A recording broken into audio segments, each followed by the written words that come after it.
Ethan got many comments by mostly nurses who said, "You're reading? We never see kids in here who are reading."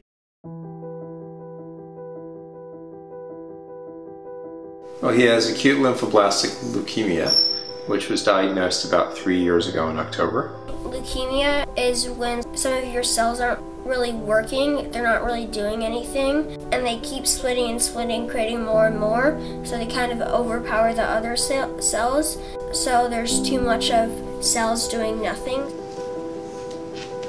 He has an end of treatment date, which is February 28th, 2018, so we're 5 months away. So when I got diagnosed with leukemia, I have to go through my hardcore chemo, so I was going there every day and maybe staying overnight sometimes, and when I got a fever, I have to go to the hospital, so that adds to the time. I mean, it was a couple years ago, but I think I reacted fine. Like, I wasn't like screaming or yelling. I think my parents were more upset and worried than I was, like it is for parents most of the time.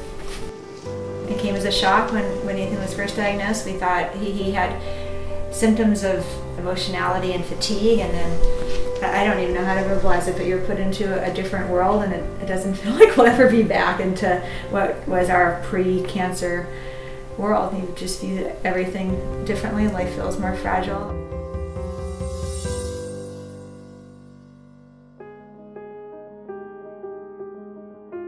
It's called Ethan and Chaco's Book Club.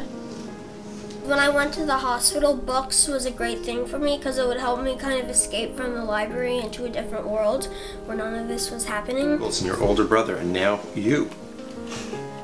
Oh, okay, you gotta calm down, buddy.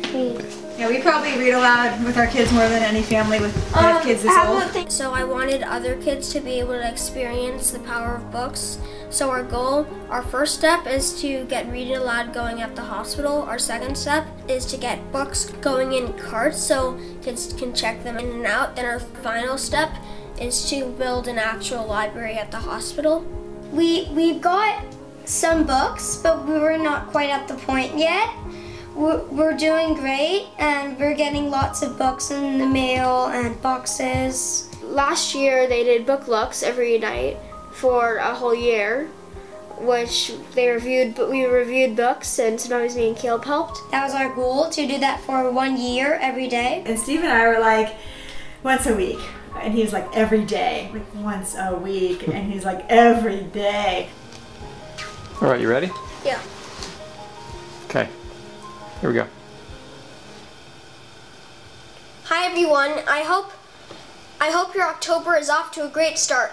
I've been so focused on getting my Halloween book drive off the ground for our Books for Treats event that I haven't gotten to doing my monthly thank yous or title talk yet, so here it is. First, I have so many thank yous for the month of September. Thank you to everyone who donated books last month. Annie and Rick Katz for all the ordinary people change the world. You can't say Annie. He did not want to give up on that goal of doing 366, but there were times when Ethan's like, the tears are coming down, we can't be said every day. So that was a challenge to get through.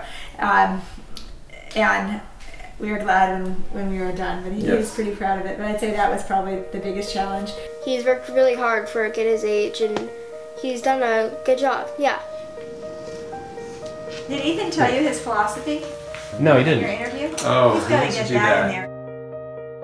While going through leukemia, I began to develop a philosophy, which was you can always find good in the bad, but you just need to look for it, which basically means whenever you're going through something tough, you can always find something good out of it. And so far with leukemia, one of the main things has been with the program I've made and building a library at Chalk. Jesse Reese Foundation sends out joy jars to kids battling cancer, and on the third one, Ethan picked up the joy jar and said, what can I do? I want to do something to also provide something back, to give something back to kids.